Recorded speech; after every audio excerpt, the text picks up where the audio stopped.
there, this is Miss Caitlin from Febo Kids Art Academy, and I'm here to share with you a quick drawing warm-up.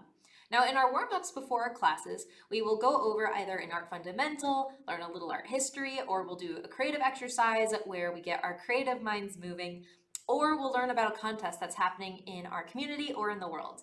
Today, I actually want to share with you a warm-up over the holiday Mardi Gras. Now, Mardi Gras is happening on February 16th this year. And basically what it is a celebration that happens every Tuesday before Lent, or Ash Wednesday. So this holiday is Christian in origin and has been celebrated in a way since the Middle Ages. Without further ado, let's go ahead and take a look at my desk so I can show you what we're going to be creating. Now, in the celebration of Mardi Gras, which is actually coming from the French meaning Fat Tuesday, because this is the last day before Lent, before people go and fast and maybe give something up for Lent. So everybody wants to eat as much of their favorite foods and delicious, rich foods as they want, as well as a call for lots of public celebration and parties. So for this, people will wear lots of really colorful beads, they'll wear a mask. It kind of absolves you from your individuality, and kind of, if everybody's wearing a mask, it kind of gives you this sense of like unity through your celebration. Now, the masks are probably my favorite part and a really popular part of Mardi Gras, so we're gonna make one today, and I'll show you kind of how to do that on a piece of paper if you've just got, pencils and paper and scissors around your room. So without further ado, go ahead and take out a piece of paper that you want to do this on. I'm going to use a white piece of paper today, but you could really use a piece of construction paper. But heads up, Mardi Gras actually has three main colors, and those are colors like purple, green, and gold, or yellow. Now I'm going to go ahead and put on my glasses just so I can see for you guys here. All right, and let's go ahead and begin. Now for a mask, I'll actually show you a couple pictures of some masks before I get started here. All right, so check it out. Here's a picture of a mask. It's just a simple mask from a stock photo, but you can see it's really beautiful. It has lots of different colors on it. It has some of the Mardi Gras main colors as well. You'll also see white, a big part of some Mardi Gras masks. You can see the one with the diamonds. Those are all of the Mardi Gras colors. We got the purple, the green, the gold. And you can see there's a lot of variety in the masks. Even within just these four, they're very, very different. Now, of course, you could do the mask in your own color, your favorite, whatever you like, but if you want to go with the Mardi Gras colors, try green, yellow, and purple. Okay, so one thing to note when you're making a mask for yourself is kind of understanding how big, you need to make it. If you make it too big, it's not going to fit on your face, and if you make it too small, it's going to look like you're wearing a teeny tiny little mask like this. So first, you kind of want to maybe, look at your paper, maybe look at yourself and think, okay, how big do I need to make my eye holes, or how big can I make the mask? For me, I'm an adult, so my mask can be pretty big. I'm thinking it'll probably take up about this much space. So I've already sort of visualized that on my paper here. So I'm going to be using markers to draw, but I want you to use a pencil, so that way you can erase and sketch and adjust things as you want. I'm just going to use the marker so that you can see what I'm doing. Okay.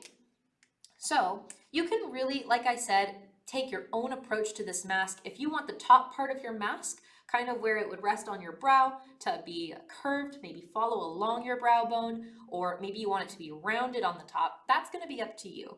But let's go ahead and draw maybe a shape for the top part of our mask. This will be mine. Then let's go ahead and draw where our eyes will be. Now for your eye holes, you can draw them again kind of however you want, but just kind of take into account how big, your own face might be. Again, maybe look in a mirror before you go and do this. For me, I'm going to draw two sort of leaf-like shapes here. Now for our little mask drawing today, I will not be coloring the whole thing in with you, nor will I be cutting mine out with you. You can spend that time on your own and kind of, upping this warm-up into some kind of personal art project, but I'm just going to show you how to draw it very simple today. Now, for the eyes, make sure that you don't draw them too close together. You can actually fit one of your own eyes in between your two. So you can measure your eye, don't poke yourself, just be careful when you do this. You can measure the sides of your eye, and then you can measure it again here, and you can measure it right here onto your paper. Okay, moving right along. Now you could decide if you want to have like a jagged edge to your mask or if you want it to be quite smooth. I'll show you both. So if I wanted to have a smooth edge to my mask, I might just start from like the corner of the very top, draw a curved line down, and a curved line down on either side. Then when you go to draw the bottom of your mask, you have your nose that kind of comes up here. So we don't want to draw just a flat line across. We actually want to cut out or leave a space for your nose. So that's almost going to be like a curved line in, round, and down. This accommodates the nose bridge, this curve here. Now, if you wanted to add in extra just details onto the sides of your mask, you could absolutely do that. You could add in like little spikes.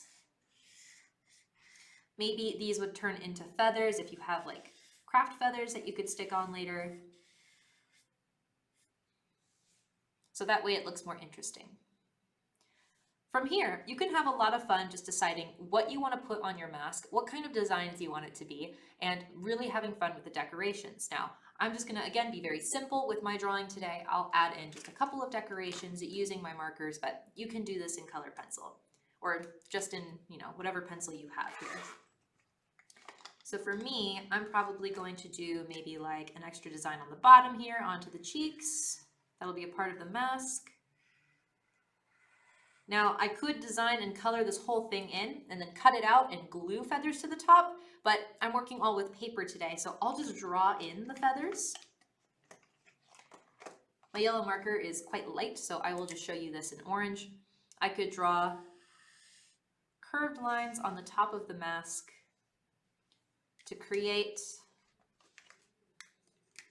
sort of feathery shapes, kind of like what we saw on those mask pictures from before.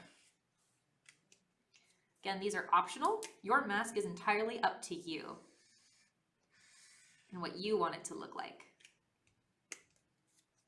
You could have feathers just on one side for an asymmetrical mask, which means both sides are different, or you could try and make them all look identical on either side, which would be symmetrical, the same on both sides.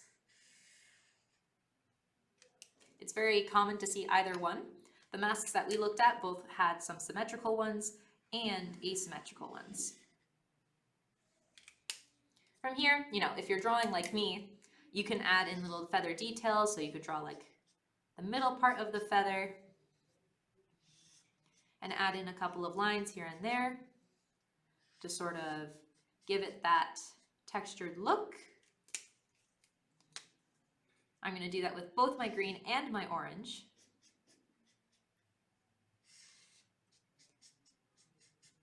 And then, if you haven't already, which I need to do now, is think about some designs on the mask here.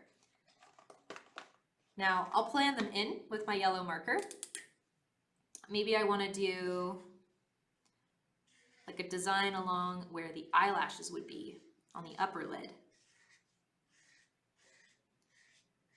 Maybe I want to add in swirls, or maybe you want to add in that checkered pattern or the diamond pattern. You really can decide what you want your mask to look like. Now, as far as cutting this out, again, I won't be doing that with you today, since you can turn this really into its own project. But after you cut it out, one way to kind of keep it up close to your face is you could stick the mask to like one of those craft sticks. And then you can hold it up to your face that way. Or if you want to get super fancy, you could punch holes on the side, take a string, and tie it to either end. And that way you can like have it rest on your head. So that again is going to be completely up to you how you want to go about it. Or if you just want to keep it as a picture, that's fine too. Maybe you just are coming up with lots of different concepts for masks. Now, Mardi Gras, this celebration, Mardi Gras specifically, I believe, refers to that Tuesday before Lent, or Ash Wednesday. But It's an entire season for celebrating. Usually this is called Carnival. And there's, again, lots of partying, parades, beads, and eating lots of really delicious food. It's sort of like a last hurrah, like I said, before everybody goes and fasts and gives something up for Lent. It's kind of like getting it all out of your system. So that way you can focus on your fasting or your thing that you're going to give up for Lent. All right, so here's my very simple design for my mask. Again, I could really go into this, create a whole project out of it and cut it out. You could glue beads onto it, you could glue gemstones onto it, get some glitter on there too. As you saw in our different examples of the masks, they can get really fabulous and they're very, very bright. So again, think of like something akin to like a circus. There are a lot of elements from Mardi Gras into Carnival, or rather Carnival into Mardi Gras, that have a lot of elements of like, you know, circus sort of aesthetic, but you can have a lot of fun with making the mask look how you want it to, because again, it is yours. So I hope you have a lot of fun creating your own masks. Have fun with as well, creating lots of different designs, and I hope you had a lot of fun just creating this project, and I hope to see you all again very soon. Bye!